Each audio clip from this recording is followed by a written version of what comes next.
So students, now we start experiment number 2.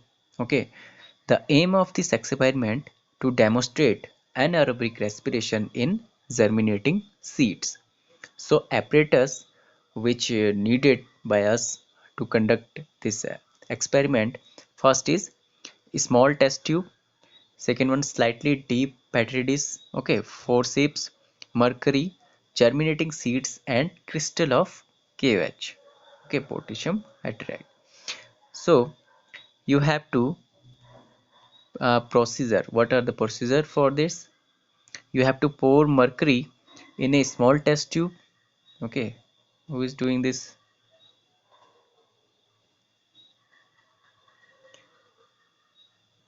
So you have to pour mercury in a small test tube, place a thumb at the mouth of the test tube and invert it in a petri dish containing mercury.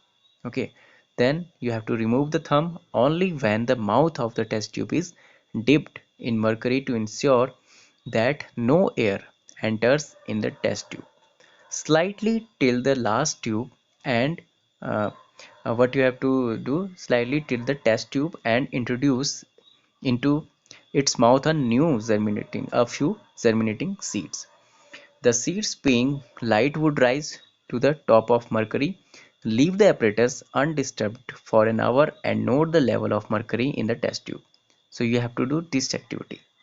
Okay, so you have to take some germinating seeds. Okay, after that sometimes this is the level of mercury is here. Okay, after some time you can see, because germinating seeds are lighter and they are come above the mercury. Okay, so you have to observe them. So what are the observations? You can see here that the level of mercury in the test tube falls. Okay, some gas filled space over the mercury level appears. So you can see here. Okay, here the level of mercury is false. Some gas, you can see CO2 is here. It takes the place of that mercury. It exerts pressure on the mercury, thereby the level of mercury, okay, the level of mercury is rising, is false. Okay, so this experiment is for the demonstration of anaerobic respiration. What do you have to do? Slightly tilt the test tube again and introduce a crystal of KOH into its mouth. After some time, the level of mercury rises again to its previous level. Okay, when we introduce a crystal of KOH. So what inference we can, or you can say what you can evaluate after this experiment is that, first one, the gas that appears above the mercury in the test tube is produced due to the anaerobic respiration of seeds. Okay, first thing is that the gas which is appear above the mercury, it is due to the anaerobic respiration of seeds. Second one, the rise in the level of mercury on adding KOH, okay, or potassium hydroxide crystal indicates that gas is CO2, which is absorbed, okay, absorbed by KOH. It means that the germinating seeds have released CO2 in respiration and have respired in the complete vacuum, that is, in the absence of oxygen. This indicates that the respiration is anaerobic respiration. So now we are discussing that why the rise of level. Okay, the rise in the level of mercury on adding potassium hydroxide crystal indicates that gas is CO2 which is absorbed by QH. It means that the germinating seeds have released CO2 in respiration and have respired in the complete vacuum, that is, in the absence of oxygen. This indicates that the respiration is anaerobic respiration. Okay, so our you can say that what we want to do, that anaerobic respiration in germinating seeds. So by this experiment we can see it. In third experiment we have to demonstrate alcoholic fermentation or anaerobic respiration. So apparatus which we have to use is Cohen's vessel, glucose solution, yeast, KOH crystals and forceps. Okay, So you can see figure on your book also, okay, in which demonstration of alcoholic formation are given. Take a Kohne's vessel. Kohne's vessel has a bulb on one side attached to a long, upright but slightly tilt tube. Okay, as you seen in figure here, there's long. Okay, it is slightly tilt here. The mouth of the bulb is closed by a stopper. Add a small quantity of yeast to 5% glucose solution. Pour glucose and yeast mixture into the Kohne's vessel in such a way that the side tube gets completely filled up with the mixture. So you have to add a small quantity of yeast to 5% glucose solution. Stopper the mouth of the bulb. Note the level of the mixture in the tube and the bulb. Place the apparatus in a warm room. Okay, so you have to do this type of activity.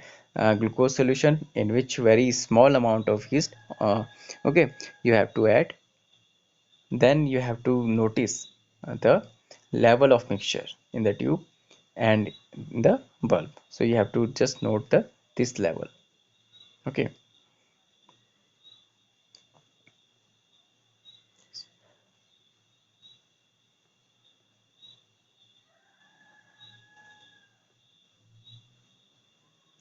So what was your observation? Okay, your observation is the froth appears in the bulb after some time and the level of mixtures falls down in the side tube while its level increases in the bulb.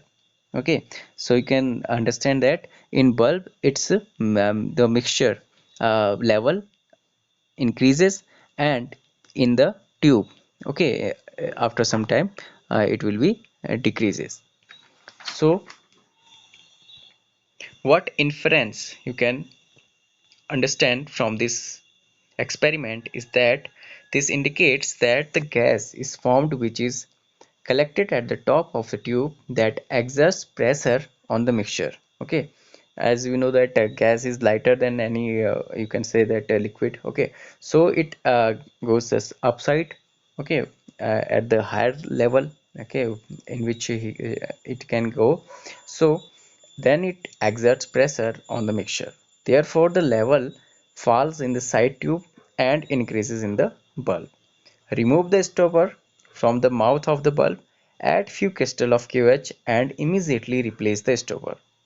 After some time the mixture come to its previous level, both the bulb and the side tube, when you add some crystals of potassium hydroxide. So this indicates that gas is CO2. The mixture also emits a smell of an alcohol. It means that the alcohol and CO2 both are formed during fermentation. So we add yeast here in glucose. As you know that for fermentation we use yeast, okay, and in alcohol process, making process also it is used. So in this whole process you can see that a small amount of alcohol and CO2 gas is produced. So what are the precautions there if you do this experiment? Okay, first is the side tube of Kohne's vessel should be completely filled with yeast glucose mixture. Okay, first you have to understand that this side tube will be fully you can say that, or completely filled. Stopper the apparatus tightly so that it is all right. Okay, so you have to tight it carefully. You have to take care about the in every experiment this thing. When stopper is removed, to add KOH crystals, immediately replace it. Okay, when stopper is removed to add KOH crystals, then you have to immediately replace it also. Okay, in experiment 4 we have to prove that CO2 is released in respiration of green plants. So the apparatus which we need for this experiment: one U tube containing soda lime, okay, and the shape of tube is like U. Two bottles containing clear lime water, one bell jar enclosing a potted plant, black cloth, Vaseline and delivery tubes. So what is the process? You can see that this is a U-shaped structure of this tube, okay, and three jars is here. So procedure is that place a potted plant on a glass sheet and cover it with the help of a bale jar C, as you see in figure. Okay, see on your book also, then you can understand better. Apply Vaseline on the you can say that rims of, okay, on the rims of bell jar to make it airtight. Connect this bell jar with the two bottles, okay, with the two bottles B and D. You can see here, okay, it connects this we connect this bell jar with these two bottles here, B and D, okay, containing clear lime water with delivery tubes as shown in figure 6.4. Okay, in these two if you see that in these two uh, bell jars, uh, lime water is found. Connect one bottle B with U tube A containing soda lime and other bottle D with an aspirator with the help of delivery tubes as shown in figure 6.4. Okay, so you can see here that soda lime, you have to connect this soda lime with this first one B. Then ensure that no leakage of air takes place from the bell jar. Cover the bell jar with black cloth to prevent photosynthesis. When the okay, of aspirator is opened slightly, a partial vacuum is created and a slow current of air is drawn from A to D.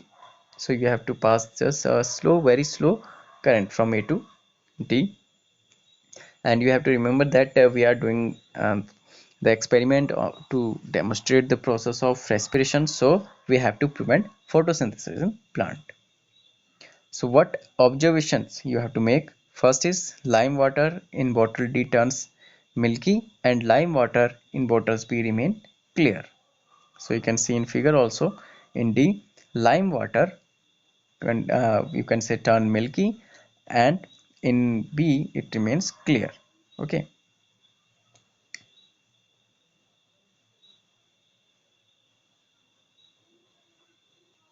so inference from this experiment is that on opening the stopcock of aspirator, a slow current of air is drawn from A to D. The air passing through bottle B is free of CO2. Okay, because the CO2 of air is absorbed by the soda lime in U tube, okay, labeled as A. Hence, lime water in bottle B remains clear and does not turn milky, whereas lime water in bottle D turns milky, proving that CO2 must have been produced by the plant in C during respiration. So, hello, sir. Yes. So, for the proof that heat is produced during respiration, you have to take two thermos flasks labeled as A and B. Okay, two thermometers, germinating seeds, and cotton wool. So, procedure is that take two thermos flask and label them as A and B. Now take germination or germinating seeds of pea, bean, and gram which have been soaked in water for at least 24 hours. Divide the seed into two equal groups. Kill the seeds of one group by boiling and cool them to room temperature. Okay. Wash, uh, wash all the seeds with 0.1% aqueous solution of mercury chloride HgCl2 or dilute formalin or carbolic acid to prevent the bacterial decay whose respiration may interfere with the experiment. Fill flask A with the live germinating seed and flask B with killed seed. Insert thermometer in each flask and plug their mouths with cotton wool as shown in figure 6.5. So you have to take two types of germinating